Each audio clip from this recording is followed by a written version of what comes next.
Time to fire up the VCR. This one's my favorite.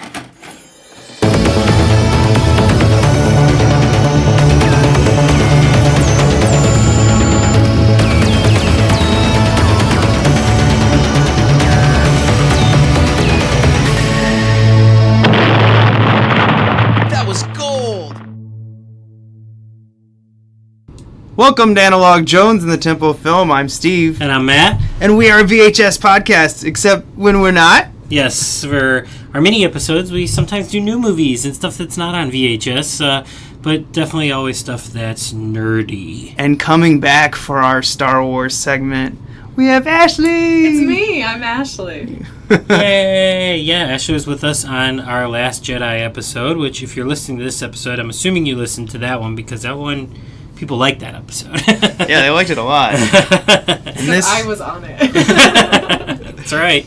And this time we're doing Solo, a Star Wars story. Does the seat open? Please. I heard you won your ship playing cards. It's true. Fastest in the galaxy. But my ship isn't for everyone. On May 25th. You got what it takes? There's only one way to find out. Whoa, Han. Slow down. You might want to quit while you're ahead. You might want to quit while you're behind. Solo, a Star Wars story. Rated PG-13. Another one of their completely solo films. How many times is Solo going to be mentioned in this movie? Or in this podcast? The word solo? Probably a million times. How many puns can we make? 1,000,000 times. It's like, except in Spanish where it's uno. Yes. Unless that was the Solo reference that we were going to have. It's already failing and I want to leave.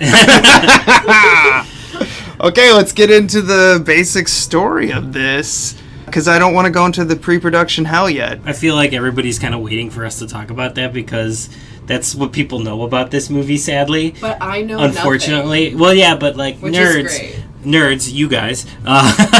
You guys all know about the behind-the-scenes drama, and for some reason that's kept some of you home from seeing this movie, and yeah, I don't know. It's weird. You're a bunch of babies. Just go see it and then decide later. Yeah. I think people are giving this movie a really bad chance. We'll get into it. I'm not saying it's amazing, but like, calm down. It's not the worst thing I've seen. I went and saw Show Dogs this week. Oh, what? Why? Because Matt took me to see it. Oh, okay, that makes sense. I gave her an out, though. I said, I'm going to see Show Dogs. Do you want to come with me? She had an out. She didn't take it. I regret it. I bet. But Solo. Let's turn this back into Solo. Show Dogs, you son of a bitch. Ehrenreich is playing Han Solo, the like most iconic character almost of Star Wars. I'd say only Vader's probably bigger. Yeah. And at first I was like, this poor kid, there's no way he's going to be able to be Solo, and no one's going to compare him to Han, or no one's going to compare him to Harrison Ford. Within 5 minutes, I'm like, sold. He's Han Solo. Was I the only person who was very excited when this dude showed up, like in the trailer, because I only saw him in Hail Caesar, which I hated that film, but he was amazing in it. I thought he did a great job. And so when they showed the little teaser for this and he was Solo, I was like, oh, he's got this. Because his character's very specific in Hail Caesar. So, and I think he did a great job throughout. Yeah, I was also not one of the haters. I was really, really, really excited to see him in this. I didn't hate Hail Caesar as much as you did, but I also didn't like it as a movie. Like, I could just say I didn't like the movie. And he was the best part of that movie, and that was the only thing I've ever seen him in. I didn't know him or anything like that, and that's what I liked. The fact that, like, he was not... You know, because they were talking to Dave Franco, Miles Teller, and Ansel Elgort, and I've seen all them in a ton of stuff. This guy I haven't. So I was excited to see him do this. Yeah, I guess I just never got into any... when I saw who it was, I just didn't care. I was like, okay, let's see what he can do. Yeah. Because I was really just feeling sorry for him, because I was like, there's no way you're going to be able to live up to Harrison Ford. Such a big role. Such big shoes to fill. And Harrison Ford could actually...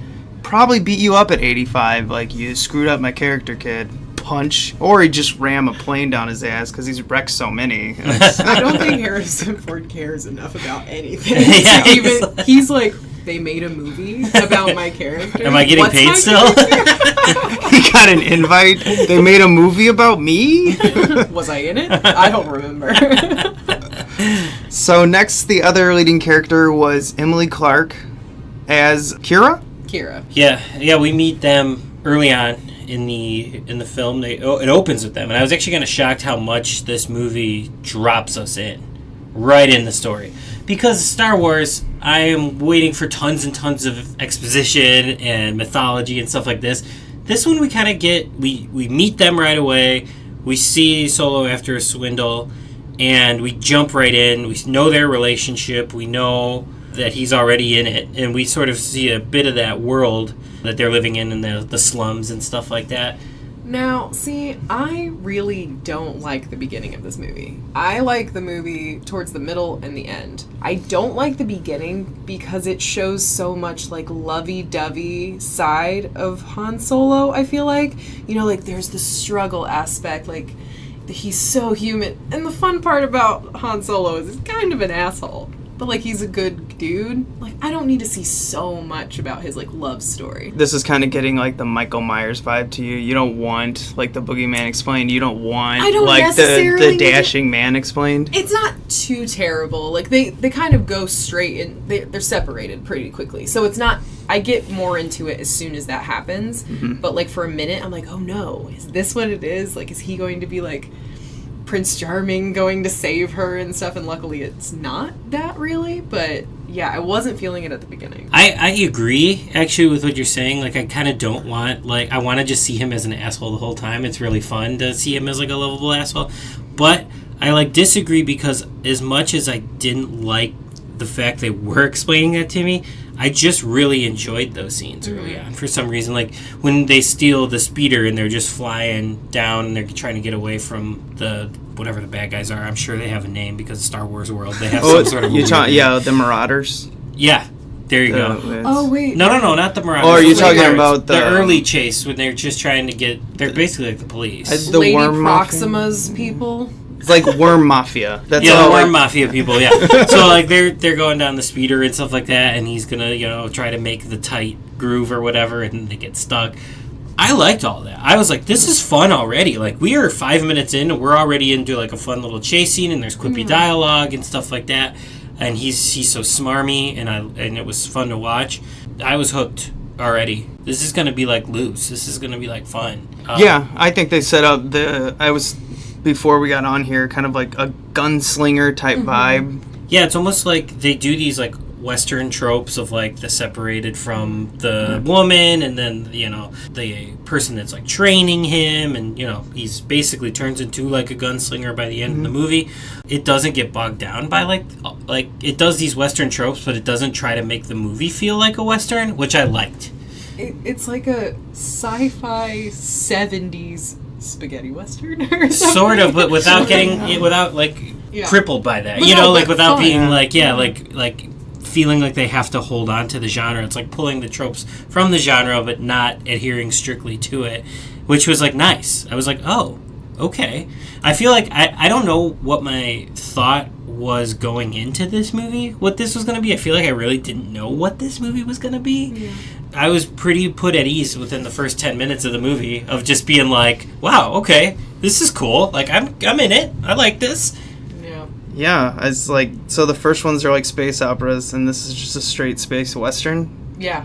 But yeah, not like just like it's like well, it doesn't have the cons of a western. Yes, it doesn't have long, ridiculous monologues. No, it's very quick. Yeah, it's a fun pace, and I really dig the vibe of it. Like, it looks very sandy and gritty, and like the fashions are amazing because it's that 70s style. Like Lando's in it. I mean, usually we do like a spoilers alert. Just like this entire thing, we're reviewing the movie. If you haven't seen the movie, go see it, come back and watch this, because I really don't feel like figuring out when we should not spoil it. Yeah, that's true. I was actually also, it's a prequel. Get over it.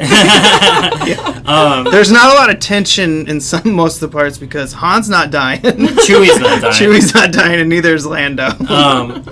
Yeah, no, I was kind of like restraining myself from saying spoilers, but at this point, the gloves are off. I will just say, spoil it. I will spoil things. Well, I guess they get off the planet. Are you about to get into the Lando No, thing? I was just gonna jump right into Lando. I'm not even gonna track how we got to Lando. Let's just talk about him for a second. Is the star. Okay, here's my question. Sort of. Yeah. I love Donald Glover. I think he's great, and I think the casting of him for Lando is like literally perfect casting. But I don't get the hype of like everybody saying he's their favorite character in the movie because he's not really mine. I like the whole ensemble. Really, I don't think there's anybody that stood out for me. Should we go around? So you don't have a favorite? Do you have a favorite character? I don't think I do either. I think, watching Glover on this, you're like, woo! Jesus, you're sizzling talented. Yeah. It's ridiculous. But at the same time, I expected it. Yeah. And I was more kind of blown away by how good Ehrenreich was as Han Solo. You were pleasantly surprised by him. So he kind of went farther. Maybe that's not fair, but it's just how my brain worked. I was just like, whoa, you're really good as Han Solo. Character-wise, I just really dug Chewbacca's storyline kind of because it's a little glimpse into their friendship and how they met, and I think that's cute. I don't know, I really enjoyed that. I was digging it right when we got in there because then you meet Woody Harrelson, who's also in this. I didn't know that. Yeah, that's how much you didn't watch any of it. I didn't get any teasers or anything beforehand. They were trying to mirror the Qi'ra and Han Solo with the hell is Woody Harrelson's Beckett and her name Val. Mm-hmm. Beckett and Val. Was that supposed to be a mirror? And then by the end, Han Solo I will not become you. I don't know about the relationship. I think maybe the two of them, Solo saw a lot of himself maybe becoming Beckett, but I don't think the relationship. Yeah, I think he wanted to make Beckett his father figure, and then by the end, he's just no. Well, I think that Han might have saw Woody Harrelson and Val and was like, "That's what we have," a little boy almost, that's what our love is. But Woody Harrelson was like, "No, dude, she is not your companion." Oh, yeah, let's jump right into Qi'ra from there, because Qi'ra actually is my favorite character arc or story. I don't know if she has an arc. I guess it is an arc. But she was the most interesting to me because she starts out a struggler. She does what she has to survive, and we don't really know what that is. Becomes a trained fighter, works for an awful man, and then by the end becomes the awful man. Yeah. But does she become the awful man, or is she just looking out for herself? I think she's just looking out for herself. I think she's in an emotional void, which I think is almost more interesting than a weird change. Yes, but when you work with the super special character that pops up at the end, you're officially evil. You know who you're working for. Oh, yeah, but her face isn't "Muhahaha" at the end. It's true. more just, okay, next step kind of thing. Well, she's doing the evil to survive. Yeah. No, she knows she's on the wrong side, but this is where her path is now, and she's gotta stick with it. I'm gonna live. Cool. And I kind of like that. It's not a black and white character. It's she's just in the middle, but is on one side. Well, here's your super spoiler. We've already spoiled stuff. I'm gonna put the warning signs here. Darth Maul is the super secret character. So right before that, people are gonna be like, "Oh shit, I gotta leave." I have a few problems with this movie. This is one of them. Why? That's my thing too. Why? What? I literally, it was so late when we were watching this, and Darth Maul, I was like, I know this character's name is Darth Maul. I know we might have watched one of the prequels. I have no idea who Are we going to get a Darth Maul movie?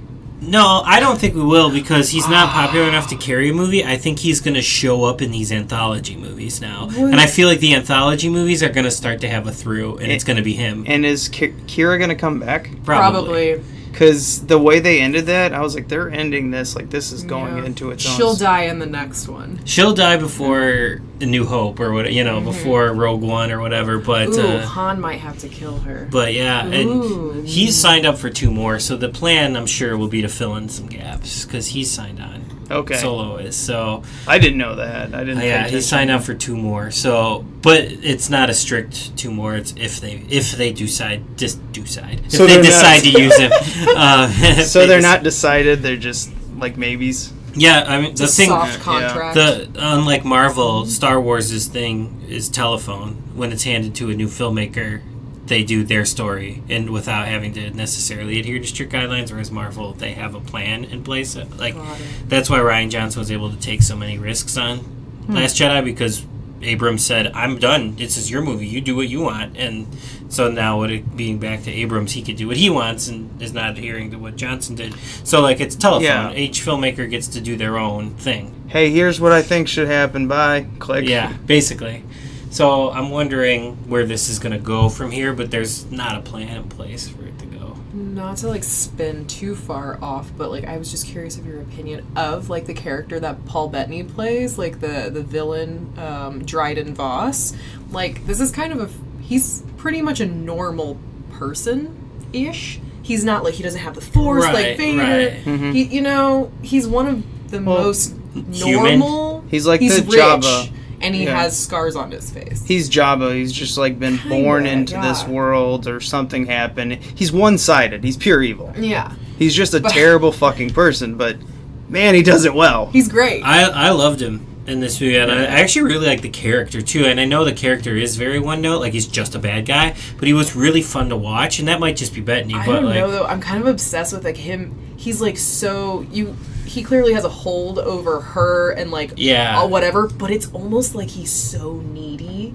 As well. Yeah, he like he's desperate for her, but he's like has to be in charge. You know? Just like an interesting directorial choice or acting choice. I don't know whose it was, but when they like sit next to each other, she puts her arm around him. He doesn't put his arm around her like typical bad guys would, which I thought was a really interesting choice. Like, who's the real bad guy? That's what I thought they were doing. Or just like he's needy. You know, even if he is the bad guy, he needs that kind of like comforting attention from his, you know. Well, it's not even his girlfriend. He's got so many. He's got a plethora of them. That's his main hoe. That's his main hoe, but he's got hoes.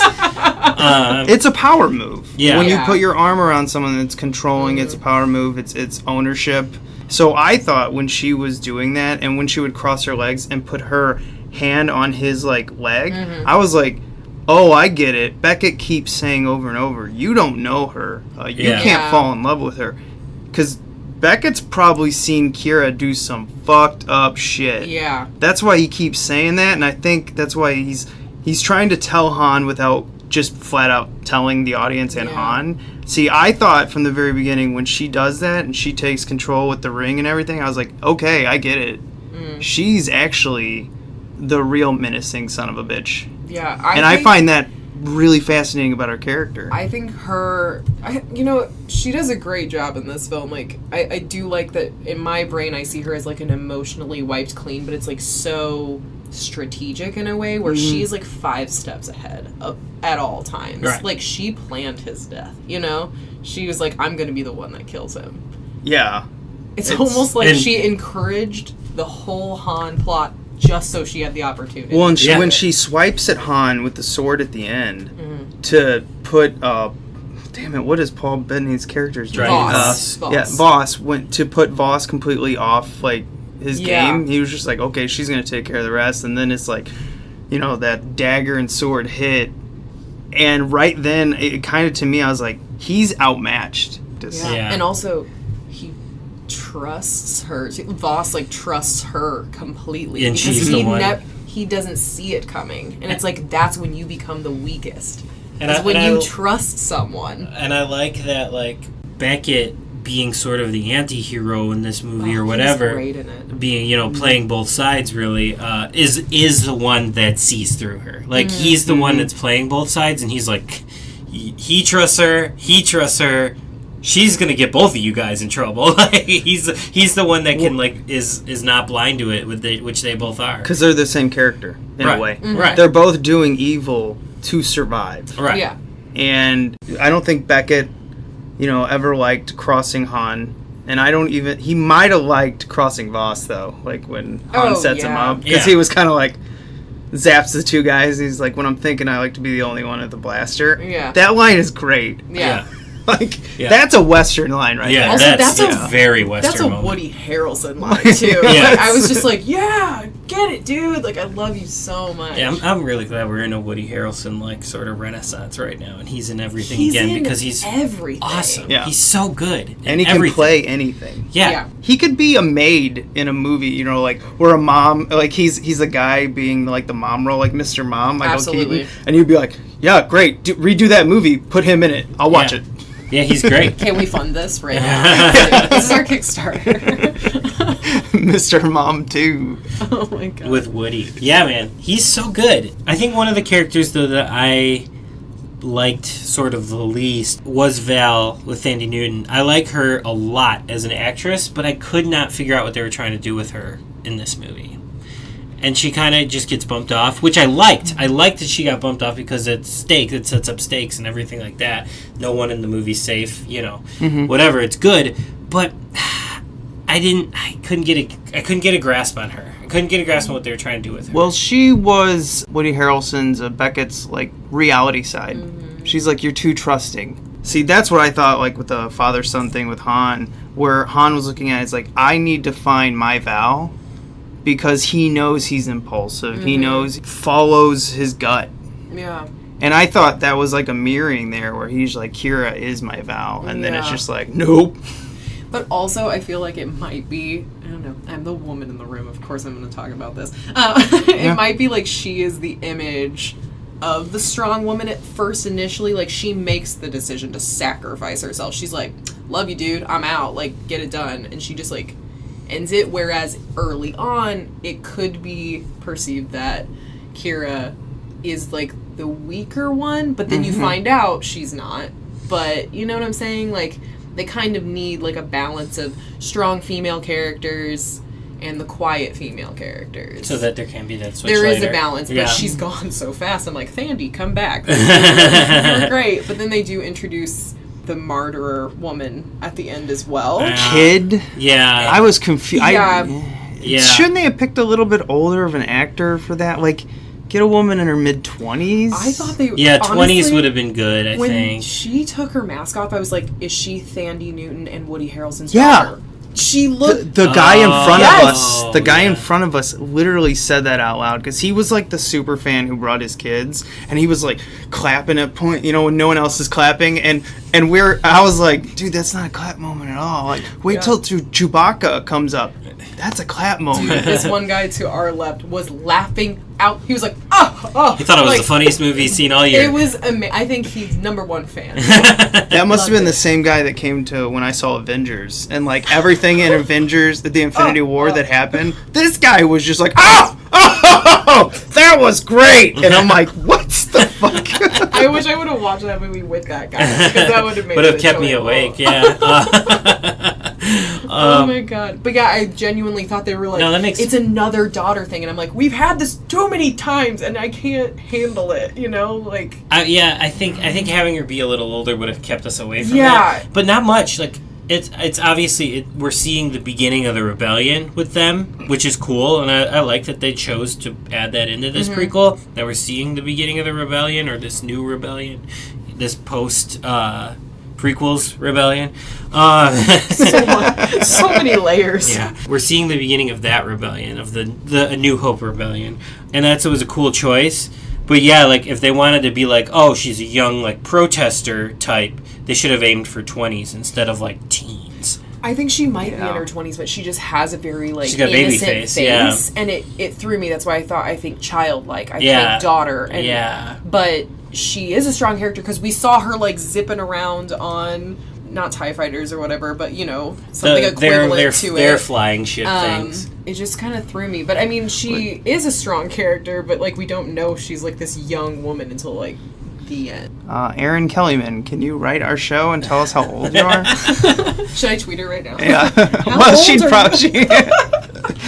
How Any- old are you? Anywho. So I practiced synopsis like really fast. I want to see if I can get this out in 1 minute. I don't know what it's about. Han Solo, Qi'ra meet. They're like gutter trash. They got to get out. They fight the little lizard or like I don't know worm thing. They get out. They go. She gets caught. Oh no! What are we gonna do? He joins the army to get off that planet because fuck that planet.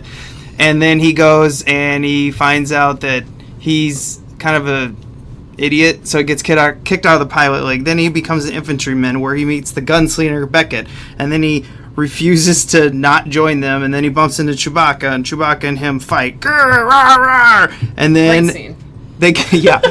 then they get off the planet, and then he joins them, and it kind of turns into Firefly a little bit, and I was just like, woo, we're gonna go around getting jobs, and because that was kind of like a sci-fi western. Yeah. And then they pull off a job that goes south, so then they have to pay back the other mob guy that we get introduced to, which I thought that was totally going to go to Jabba's palace at one point. Yeah, well, that's what the ending Yeah. is Well, saying. they Yeah. keep saying it. Yeah, they're going to Tatooine. Yep. And so they pull off an incredible job by getting, Lando Calressian involved, which also gets a sassy robot. And we have another sassy robot, and we have sassy robots everywhere.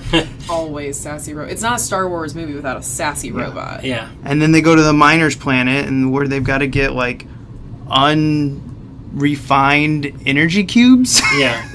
Energy crystals, they Yes. look pretty. Totally, I was just like, are these energy cubes from Transformers 13? Oh, God. And then we get it back to the bad guy. They do a switcheroo on the bad guy. We meet the teenage marauders, and then Beckett gets shot, and Darth Maul shows up. It's like, what though? What did you just even say? It's kind of sloppy. But is. It's still fun. Yeah, it's just fun. I mean, The worlds are sectioned off nice, though, which Yeah, I they think are. makes it easier to accept and digest. but it's not a smash hammering of different worlds like some of the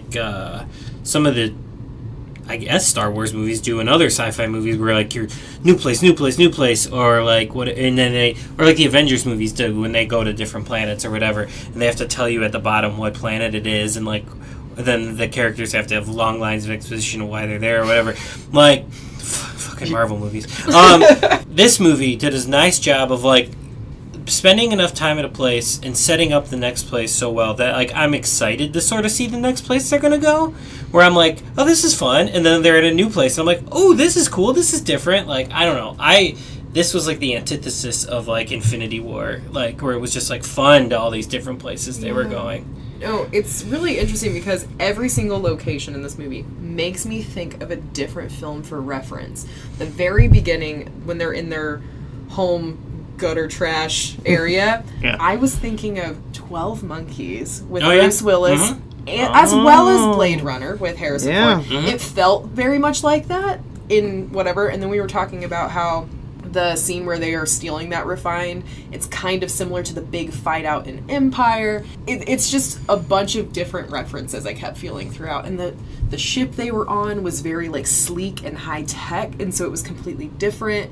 I don't know, Voss's home ship thing. yeah. So it all has, like, again, the production design is very beautiful and intense. Production design on this one is probably one of the best that we've had in the Ooh, new ones, for and sure. then, yeah, the area where Lando's playing cards, it feels like, I don't know, the caterpillar in Alice in Wonderland. Like, just Kinda hanging does, no, out. that's like, the Alice in very Wonderland. plush. Yeah. He's the Mad Hatter of those scenes. Like, absolutely, it's Yeah. Alice in Wonderland. So, I loved his odd obsession with capes, and I loved Yes. how they brought it up. They didn't just like, oh my gosh, this guy's got amazing capes. No, it was no, great. they walked into his closet. It's just a ridiculous amount of capes. Yeah. Yeah, show don't tell. And yeah, funny. she's trying one on, and then they destroy the one, and he's like, "That was a whatever. That was that's a luxury." custom cape." Yeah.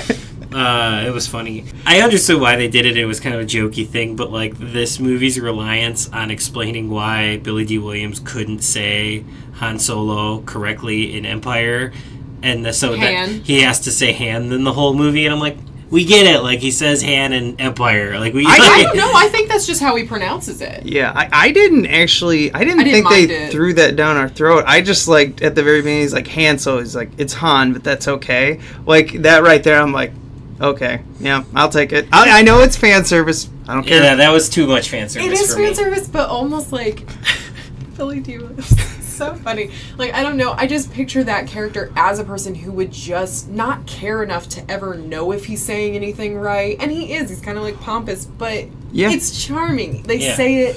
He's the most charming human, and they got the right dude for the job. I was like, I'm in love with you. But I know you'd break my heart. Can we talk about him and L3? What's our theories on this? They might be fucking. They're fucking. They fucking. It's weird. Oh, yeah, because when L3 and Qi'ra talk, it works. I understand. I understand what you're talking about because me and Lando have a thing, and it can never happen. And like when that happens, I could hear the entire theater like, wait. What? What did we just do? Is this an anime? Like, what is happening? I don't know. It's almost like it's like Lando. He can have any woman he wants or whatever. But L3 is like that intellectual, snappy one who like keeps him on his toes. So like maybe they're not fucking, but they might be like he might like genuinely love her. And then when she's lost, he's like the only person that was like almost as equal, but it's not a person. Was a robot. It's a droid. Yeah. So I don't know. I also thought it was like they probably did it once though. Yeah, they tried it. They tried to see if it worked. I thought L3 was a nice representation of like almost them making fun of the idea that like these are the liberal Star Wars movies, the new ones. So they were like, okay, we're gonna give you like this over the top. Yeah, she's a social justice warrior. Social justice warrior character. Yeah. For comedic effect, and I felt like that was like their fuck you to the trolls in a way. It had to be. Maybe. Because when she's just like, I found my cause, and then gets shot like almost like 5 seconds later, I laughed. It's too good to, it's too on the nose to like be, just like an accident. I feel like it has to be like some sort of like middle finger to the trolls. She cared about freeing the droids. The other slaves just happened to be kind of like bystanders there, but she's just like taking the restrictor bolt off. But at the same time, she was still a jerk to them, which I found fascinating. Yeah, that's the layers of like making fun of social justice warriors. Then, like, it was actually a fun character. Yeah, the only thing I mentioned that I was thrown off by the voice of this character because I thought it was what's her name, Phasma. Mm-hmm. It's another British woman, and it sounds very similar to Phasma from the first two like Jedi films of this new generation, Game of Thrones lady. I was like very thrown. Gwendolyn Christie, but it's not her. It's not. So for a minute, I was like, I can't get into this character because I'm like, you're a bad character. You're evil. You're Phasma. You're Phasma. But then, like, I did love the character, but the voice did throw me a little bit. I was so confused. I'm like, really? Did they use the exact same actors back to back? Very similar. I hope next time it's like a jive talking like android. Like I might like because we've gotten Phasma, which is the strong woman, British woman. We've gotten what was the last one from Rogue One where he was playing? It was Alan Tudyk. I don't remember what his name was. I keep on wanting to call it IG-88 because that's like a completely different. I know that reference. That's an Empire Strikes Back bounty hunter. I know who that is, but whatever his name is, I forgot. He was a great. I loved him, but I don't remember anything now from it. Here's the thing. I love Rogue One. I can't tell you any of their fucking names. That was people's biggest complaint. I mean, it was just like Darth Vader. Yeah, like I can't tell you any of their names, but I loved the movie. I loved Rogue One more than Force Awakens. So did I. But I can't tell you a damn thing about it. But I mean, whatever. It's a great movie. Yeah, that doesn't change the fact that I love the movie, that I can't remember any of their names. That movie wasn't like character driven really at all, except Jyn Erso. I mean, that's the only name I really remember. Jyn Erso was just kind of the catalyst to keep it going. Since we have a break here, let me just talk more about Darth Maul and why I don't like that it's there. A, why? B, Star Wars. Your last movie literally said, let the past die, kill it if you have to.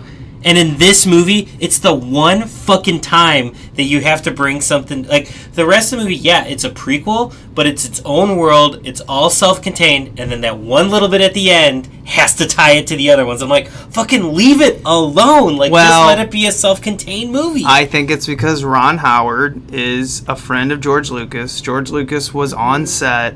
It's the only good thing really from the prequels. So like, let's use that. And it's kind of like George. I don't know. I'm just saying this. It's like George Lucas saying like, "Ha! You all forgot how shitty my films were because you fucking hate Disney." So I'm gonna make you look at a character from him. Fuck yourself. Yeah, Lucas is like, "I'm back." and like he popped up in that movie, and I went, "I fucking hate the prequels." It doesn't change my opinion about this movie. Like, I'm not going to be that guy. Did I watch that one? Yeah. Did I fall Darth asleep Maul during one? that No, one? you watched that one. Oh, I don't Darth Maul's remember in the movie for like 3 minutes. That's like the thing. He's a I memorable saw that character. guy in real life, though. Yeah, and it's him again in this new one. He's Ray Park. cool. Yeah, Darth Maul is just like the ninja when it pops on, and everyone's like, "Ooh, a ninja!" And then like he's you gone. like Yeah. it. Yeah, and then they he's killed gone. him. But they didn't kill him because this takes place after the prequels. Okay, so in the marketing, marketing kept saying like this a solo Star Wars story that takes place before A New Hope. It's after the prequels? Yeah, that's why he's got the mechanical legs in this one, because he got his legs cut off. I don't notice anything like that. No. Wait, what? Yeah, he's got the robot legs in this one because he gets chopped in half in the... Oh shit! I I didn't thought even see this. I that. was so confused because I was like, "Is Han Solo alive before?" Holy shit! No, this is after. They are bringing Darth Maul back from the dead. This is after Episode 1. This is not before I almost Episode need like 1. a visual that's timeline. why you're so upset. It's like, let the past die, kill it if Yeah, you have because to. you- Nope, resurrecting the past. What? Oh, that's even worse because Yes. it's even Lucas being more like, "I'm back." Yes, this is 10 years before A New Hope. That's why they kept saying in the marketing, and I was so confused because I was like, "Oh, so they lied to us. This takes place before the Phantom Menace." No, because that would make Han Solo like 50 years old, which with Harrison Well, yeah, Ford is not. that's in the again. It It's was a like, sci-fi film. They're all 400 Well, yeah, years old. but I still, don't know. that's whatever. well, But no, Chewbacca. They He's literally, 192 years old. you look great. I'm just saying. But yeah, no, this is after, guys, and that's why I'm not happy about this. You know what? Yeah, I don't like that. Not now because like either. I'm being like a fanboy nerd. I am, but I'm not being like a typical fanboy nerd where it's like, why do you have to do this? It's more just like, why aren't you adhering to what you're presenting? Like, we're supposed to be getting these new that's stories. because why the are we backlash. Why are we letting the trolls win? These are. Hey, guess what? Darth Maul is a good toy to sell. Yeah, that's why he's in this. I mean, the look, it's iconic. I never really knew the prequels or anything, but I know who that is. Like, everyone knows who that is. Yeah, it's an iconic character. Even Damn it! He's got robot legs? How did I not even notice I didn't notice that either. he's got robot legs. Watch next time you watch it. God, you were so nerdy that Yeah, you were like, yeah. you were so angry. You're like, robot legs. I mean, fuck this." I wasn't mad because, like, on the other side of the fan token, it's like, yeah, I also love that character because look at him, he's awesome. But like, at the same time, it's my frustration was like, guys, we had the chance to let it go, and we can't let it go. Like, that was my problem with it. But so, which film did it say "Let the Past Die"? That was the Last Jedi, which was the Here. last film made. No, but it's like "Let the Past Die," but this film was made in the past, so they can't let it die because it's in the past. No, that's not Let fair. it die until we have milked it to Death. like death. Which they might have, because not a lot of people went and saw it this weekend. So Well, A lot of people See, saw it. I- It just I think it's going to do better, and not maybe better, but it will have a second life. Because one, I think that Darth Maul is in it is going to be revealed. People are going to be like, well, shit, that's the only thing good about the prequels. I got to go see that. And then I really do believe the protest of the fans. They're really making a statement here. These older fans are pissed. And they're not taking their families. They're not taking... I mean, they're like, I can't be happy, so no one can be happy. Right. And so it's... I do believe... I saw an actual thing of, like, they did a survey of how excited are you for Solo. And, like, only, like, 40% of people were excited for this. Probably combined that, The Last Jedi came out in December. 5 months ago. Yeah. That was a bad decision That was a as bad well. decision. But Star Wars fans are fans of Star Wars. They like characters they've seen before. Yet Rogue One, everybody was so excited for, and we didn't know those people. We knew Darth Vader, but you know what I'm saying? Like, it was still new enough, I think. I think, yeah, that was it. It was fresh off and the Force Awakens was pretty beloved. I guess. So I don't know. I'm gonna say it again. It's not a bad film, guys. Go watch it. Which one are we talking about? Like Any this of them. one. Oh, Solo. yeah. No. any of the new ones. I think like this is like literally the film that this podcast is kind of like fun. covering. It's fluff, it's popcorn, it's fun, it's well, we don't like safe so much, and I feel like this is a really safe film. I don't think there was any risk taking in this. No. There's like, and they even maybe made fun of themselves with L3, Right. being like the ridiculous over the top like Right. We know robot each other Sobel. talking. Yeah. And I was just like, okay, I see what you're doing here. Yeah. It was like Stephen Colbert, like when he was pretending to be a Right. Republican. It was Right. just like so over the top. Right. And it's definitely on purpose. I agree. I think this film definitely falls in line with the stuff that we watch weekly because it's fun. It's a fun movie. The action sequences, amazing. They're fun. They're creative and funny. It's a good balance of conversation and action. It's not too much pew pew pewing to like make your mind melt, but it's good. I don't know. And I don't think we've mentioned this one time. The Millennium Falcon's in this, folks. Yeah. The first time it's like ever around. Yeah. Like, and it's like they show the chess match, and I was like, I see what you're Yes. doing. throwback. Your That's fans. that's how you do fan service. Ooh. It's little things like the match. That's how you do fan service. Amazing. I really enjoyed that sequence with like the weird eyeball monster sucking into the black hole. Did you guys forget about that? Yeah. Oh Yeah. yeah. I loved when the Millennium Falcon just crash lands kind of and it's like, we did it! And Yeah. Lando's like, I am so pissed. Like, that's my baby. And that thing is shredded. Yeah. It is so funny. Well, that was really perfect when he's just like, I got like 30 hired guns in that thing, and him just Lando like just takes off. he's like, wait, I got this. I'm gonna bullshit my way through it. And Beckett just looks at him like, what the fuck, dude? Like, just to see him take off. I love it. It's that great. whole section was pretty awesome. I think it's like, going to be a thing that people forget because it is kind of insignificant in the entire movie. Right. But like I just remembered it. I'm like, oh, that was so fun because it's the first time they're going into like.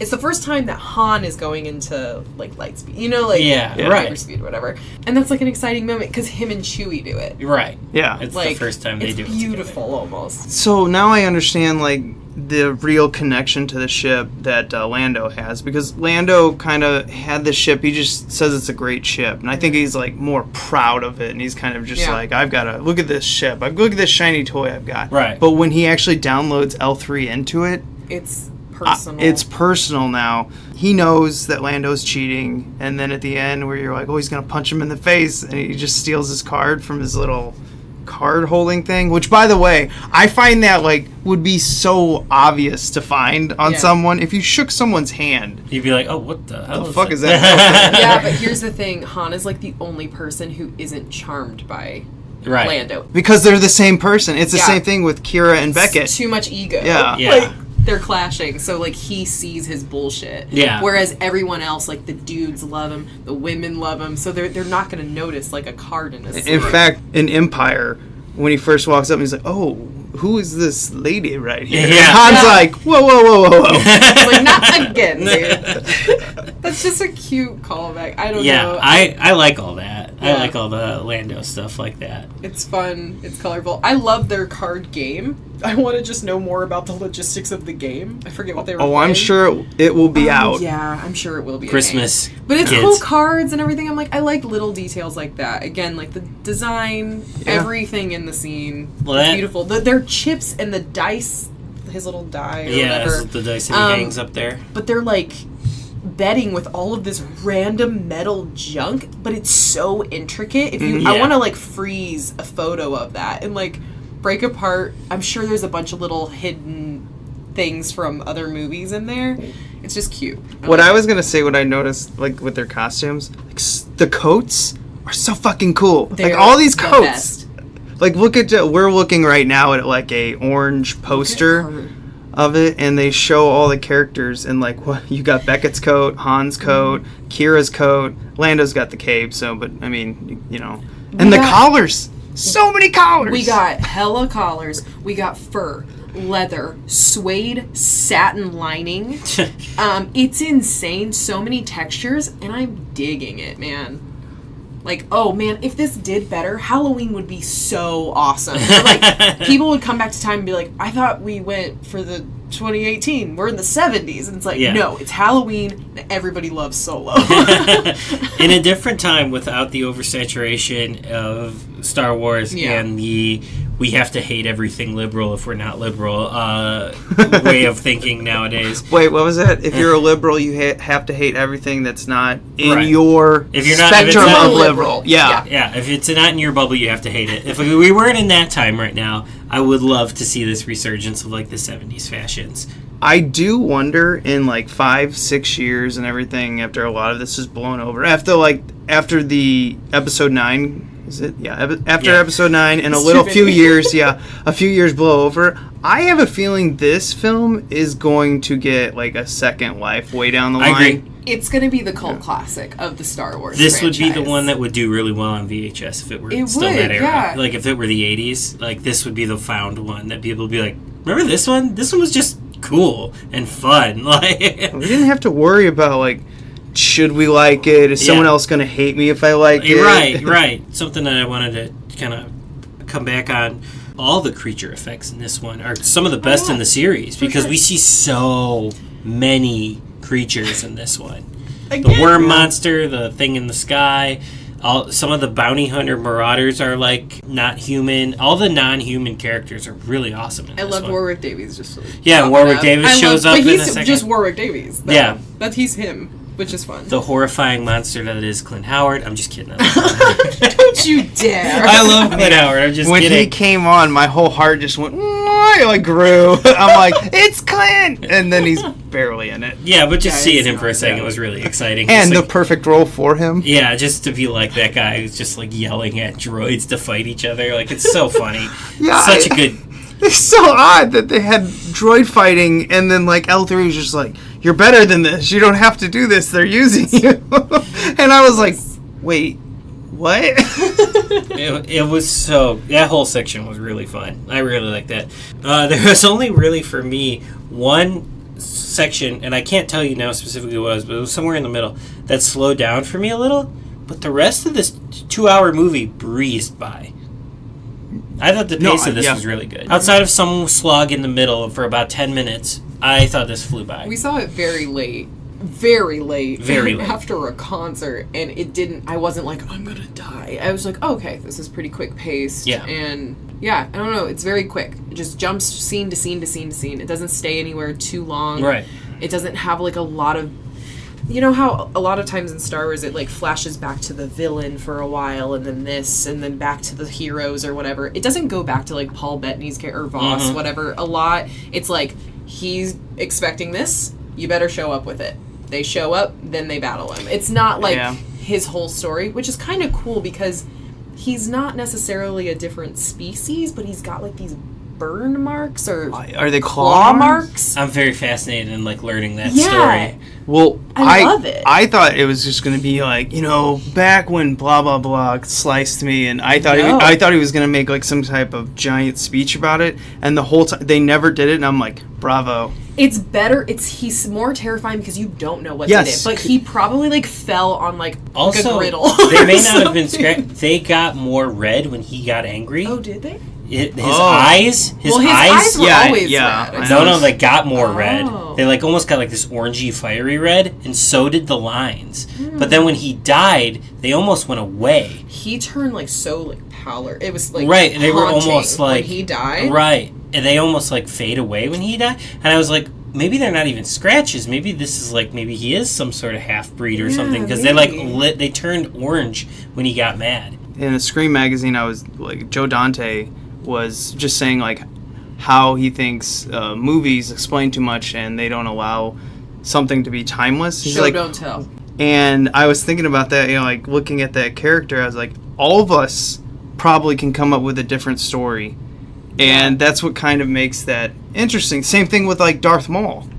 I Right. mean, I'm sure we could go read about what Nerd wrote, but in the movies, they don't explain it, so you can kind of make up your own. And I still think that's why that character has that lure. It has that magic about it. Right. Even though it was in the movie for like what, 5 minutes, he was he's barely in. He's in the last fight, and he shows up a couple times to show that he's there in episode 1. But then, it's just the last fight scene he's in. Maybe it's simply that's why he's in this movie, is because, like, we know what we did wrong in the prequels. This was the character that still sticks out. Let's bring him back. Like, maybe it's just as simple as that. They're like, people liked that character. Well, he's the character that sticks out for positive reasons. I mean, we still have, you know who. Jar Jar, let's bring it, guys. Misa wanna come back? No, kill it with fire!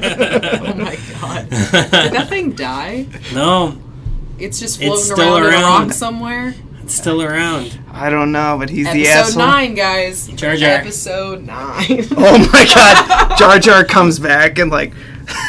like it's, Guys, we like did Kylo- this yeah. same bit on the Last Jedi episode, we? just so you guys know. No, we didn't. Yes, we Nuh-uh. talked about Jar Jar in the last Was episode. it because didn't I we? was like, fucking Yoda shows up and all you nerds? No, it was something else. We went on, like, wouldn't it be crazy if Jar Jar was, like, Oh, the God. person behind all of this? I think we said that. Guess what? And we're going to do it on the next one. Whenever the hell that... I don't even know when that is. Well, the next one now 2020? is next year, but in December again, thank God. Oh no, we gotta find something for you to come on. Like, we can't wait. That's forever. That's a year and a half away. Make the people wait for me. Unless you guys want to do a poll, you can vote on which episode you want me to be on. Which weird sci-fi franchise do we want to make? No, these it's It again? just has to like- be a sci-fi western. It's like a romantic comedy that like all of us hate. I mean, I hate plenty of them. So. Well, because most of them, especially in the 90s, are the same. No, like someone votes, those bastards like You Got Mail. Like, damn it, it's a Tom Hanks movie. I love You Got Mail. What are you Like, talking I about? like it. We have it on Okay, VHS. all right. We can do it. Let's do You've Got Mail. Brinkley, the dog. Jesus Christ, what did I just do to myself? I know that movie by heart. I'm ready. I'm like an embarrassment to my... Because someone once asked us, like, damn, has Tom Hanks ever done a movie you don't want to watch? And I was like, You've Got Mail. And they're like, oh, Dude, I no. forgot about that one. No, I like You've Got Mail better than Sleepless in Seattle. So I love Turner and Hooch. Can we watch Turner and Hooch? Yeah, that's just an awesome movie. It would so just, good. that podcast would suck because it would be like all of us just being like, wasn't that We love great? dogs. We love it. Everything was great. Just Tom Yeah, Hanks okay. yelling and a dog. All right, well, I think we've done it. We finished our little solo Star Wars story, and we didn't. Did we ever? Who cares about the pre-production? Go read about it. It Yeah. went to shit. Yeah, Because guess what? Every other podcast is going to talk that's about right. that. We don't need We to. are just fans of like this We franchise. just watched the movie. And we enjoyed it. It Yeah. was a fun time. It was a fun time. Go see it. I would give it 7 energy cubes out of 10. Ooh. All right, maybe 6.8. I think don't know. 7. Yeah, 6, 7 is it's- a good... I don't rate. I don't like to rate, but like mine would just be like definitely see it. I really enjoyed it. It's gonna probably be on my favorite movies of the Let's year. peer pressure him. How many Chewbaccas would it be? Well, I'm easy though. If I really like something, I'll just be like 10 Chewbaccas out of 10 Chewbaccas because I really liked Oh, it. Chewie. 10 Chewbaccas in one roar. Yeah, I Yeah. can't do it, but yeah. I really enjoyed it. I like all the new Star Wars movies, I guess. So this is just keeping on the trend for me. I like this one probably just as much as I like all the other ones. I just like all the new ones, so it's working for me. all right. Until next time, I hope Ashley comes back for You Got Me.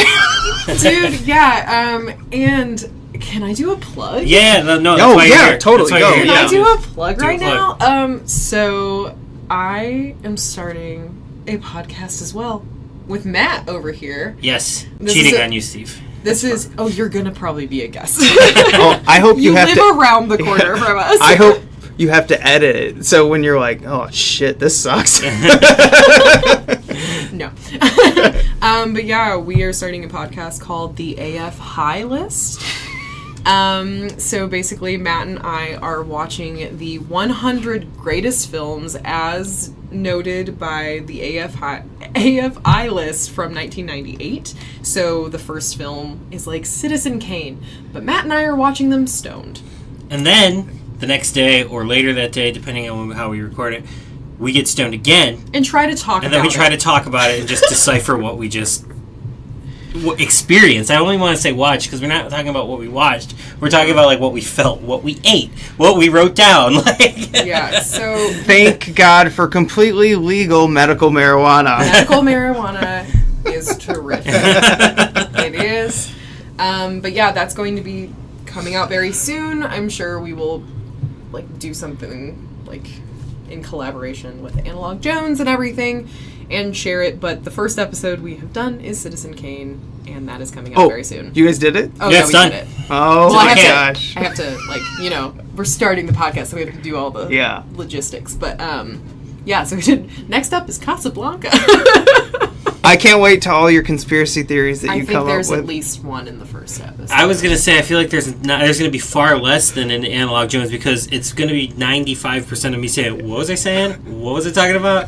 What did we watch?" Literally, it was so difficult just to start the recording.